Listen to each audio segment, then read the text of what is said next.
नमस्कार दोस्तों। आज मेरे क्लिनिक में एक पेशेंट आए और उनको देखकर मुझे 3 साल पहले एक पेशेंट की याद आई और उनका केस जो मैंने ठीक किया था वो आज मैं आपसे उस केस के बारे में डिस्कस करूँगा, कैसे वो केस ठीक हुआ। बहुत ही इंटरेस्टिंग केस था और वो एक्जिमा का केस था। लगभग 3 से 4 साल पुराना उनका एक्जिमा था और ठीक हुआ सिर्फ एक डोज से। तो चलिए इस इंटरेस्टिंग किस्से के बारे में समझते हैं, जानते हैं कि होम्योपैथिक मेडिसिन कैसे असर करती है।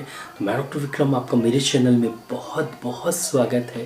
तो चलिए शुरू करते हैं।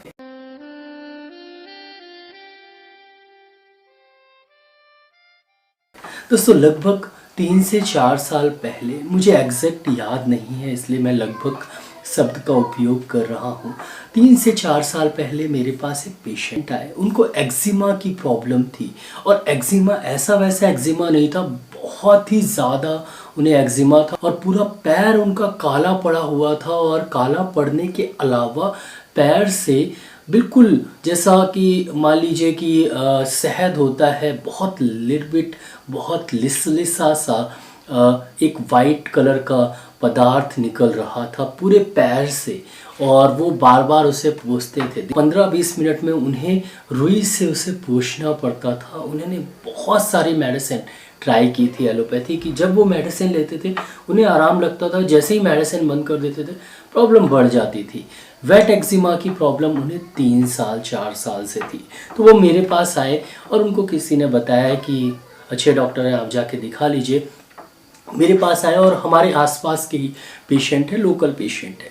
तो उनको जब मैंने देखा और ऑब्ज़र्व किया तो मुझे प्रॉपर ग्रेफाइटिस समझ में आई। ग्रेफाइटिस में भी ऐसे ही लक्षण होते हैं, जो एक्जिमा होता है उससे बहुत लिसा सा पदार्थ निकलता है।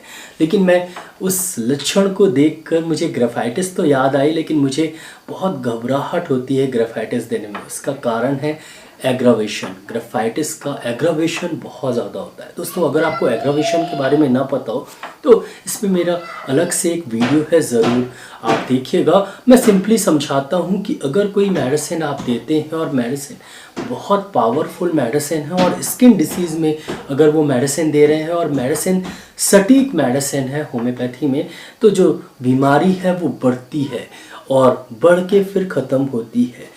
तो जो बढ़ती है उसे हम एग्रावेशन बोलते हैं।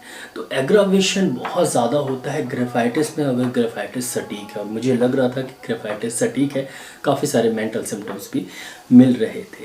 तो मैंने उन्हें ग्रेफाइटिस देने की चेष्टा की, यानी दिया मैंने ग्रेफाइटिस। और ग्रेफाइटिस मैंने थोड़ी सी हायर पोटेंसी में उन्हें दी क्योंकि क्रॉनिक कंडीशन थी और बहुत सारी मेडिसिन वो खा के मेरे पास आए थे। तो डरते हुए मैंने उन्हें ग्रेफाइटिस 200 2 बूंद क्लिनिक में पिलाई और उसके बाद एक पुड़िए में उनको ग्लोब्यूल्स में ग्रेफाइटिस 200 दी और बोला घर जाके आप तुरंत खा लीजिए और उसके 1-2 घंटे बाद फिर आप खाना खा सकते हैं। तो आप घर जाके ग्रेफाइटिस 200 का एक डोज और ले लीजिएगा। तो मोस्टली मैंने 2 डोज दिए, एक क्लिनिक में और एक घर पे। और साथ में मैंने उन्हें कोई और मेडिसिन नहीं दी, सिर्फ प्लेसिबो दी, मतलब ग्लोब्यूल्स बिना किसी मेडिसिन डाले हुए और उसमें कोई मेडिसिन नहीं थी, सिंपल प्लेसिबो थी। और 6 गोली सुबह दोपहर शाम खाने के लिए मैंने उन्हें बोला और मेडिसिन खाने के 7 दिन बाद उनको बुलाया। 7 दिन बाद वो आए मेरे पास और बहुत ही गुस्से में आए। मतलब गुस्से में क्या, वरीड।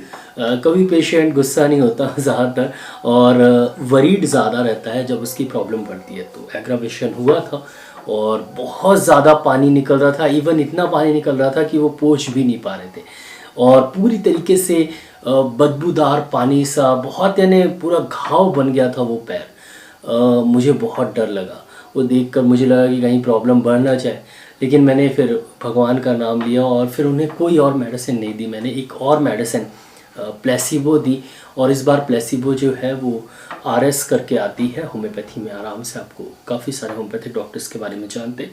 और वो प्लेसिबो मैंने उन्हें दी 2 बूंद दिन में 3 से 4 बार पीने के लिए और कोई मेडिसिन नहीं दी। मुझे लगा कि ये ग्रेफाइटिस का एग्रावेशन है। उसके बाद मैंने 7 दिन बाद बुलाया और जो प्लेसिबो दी थी वो मैंने उनको बोला था कि अगर आपको प्रॉब्लम बढ़े तो 2-2 बूंद हर 1-1 घंटे में आप पीते रहिएगा। तो 2-2 बूंद वो हर 1-1 घंटे में पीते रहे। 7-8 दिन बाद वो फिर मुझे लगता है कि 7-8 दिन नहीं, लगभग 10 दिन बाद वो आए। तो मुझे लगा कि शायद वो दोबारा नहीं आएंगे, लेकिन वो आए और इस बार उनका एग्रावेशन ठीक हो गया था। और प्रॉब्लम जब वो मेरे पास पहली बार आए थे वैसा ही लगभग था।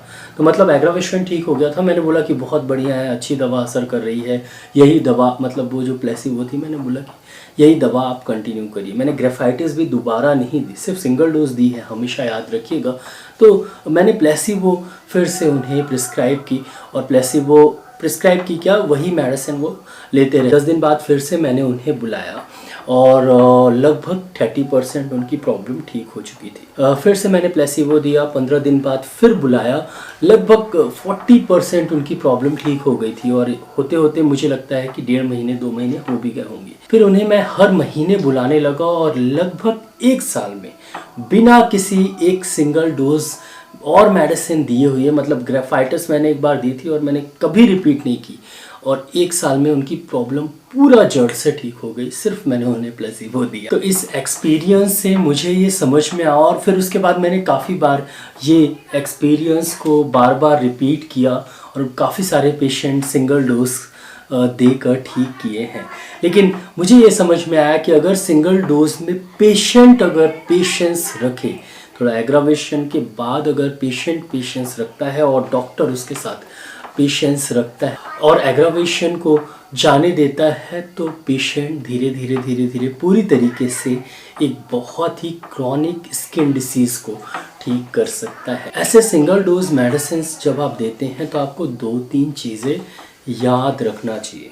जो एग्रावेशन हो वो बहुत ज़्यादा ना हो। कितना ज़्यादा ना हो, मान लीजिए आपने कोई मेडिसिन दी है और 1 महीने तक एग्रावेशन चल रहा है, तो उतना ज़्यादा नहीं होना चाहिए। 15-20 दिन, 10 दिन एग्रावेशन या 7-8 दिन एग्रावेशन चल जाता है। इससे ज़्यादा एग्रावेशन है मतलब आपकी मेडिसिन सही नहीं है, मेडिसिन को चेंज करना पड़ेगा। और दूसरा जो आपको ध्यान देना है कि कोई और मेडिसिन आपको प्रिस्क्राइब नहीं करनी है। कुछ डॉक्टर्स मदर टिंचर प्रिस्क्राइब करते हैं, जिनसे मैंने सीखा था। उन्होंने बहुत बार सिंगल डोज दिया और उसके साथ एक मदर टिंचर दी, तो वो आप प्रिस्क्राइब कर सकते हैं, लेकिन कोई और डाइल्यूशन आप प्रिस्क्राइब ना करें जब आप सिंगल डोज देते हैं। तो सिंगल डोज मेडिसिन आप देते हैं, मुझे लगता है ज़्यादातर क्रॉनिक केसेस में और एक्सट्रीम क्रॉनिक केसेस में, लोकल स्किन डिसीज़ में ये बहुत ही अच्छा तरीका है पेशेंट को ठीक करने का। लेकिन पेशेंस की ज़रूरत पड़ती है, और कभी कभी ये होता है, जो कि मैंने भी एक्सपीरियंस किया कि मैंने मेडिसिन दी, एग्रावेशन हुआ और पेशेंट दोबारा नहीं आया। तो ये खतरा हमेशा बना रहता है एज अ डॉक्टर कि शुरुआत में जैसे आप नई क्लिनिक खोलेंगे और सिंगल डोज मेडिसिन देंगे, अगर वो एग्रावेशन करेगा, आपकी मेडिसिन सही भी है, आप बिल्कुल सही हैं, लेकिन पेशेंट को तो एग्रावेशन हुआ और बिलीफ नहीं है, तो फिर दिक्कत होती है और पेशेंट चला जाता है।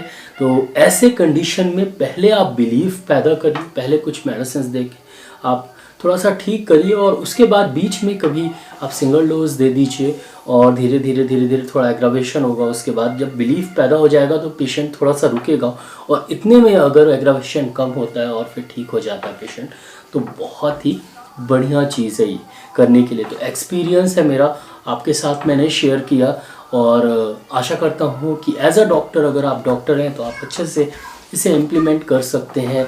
एज अ पेशेंट, अगर आप पेशेंट हैं तो आप भी समझ सकते हैं कि कैसे एग्रावेशंस होम्योपैथी के होते हैं और कितने होने चाहिए और कितने तक अच्छे रहते हैं।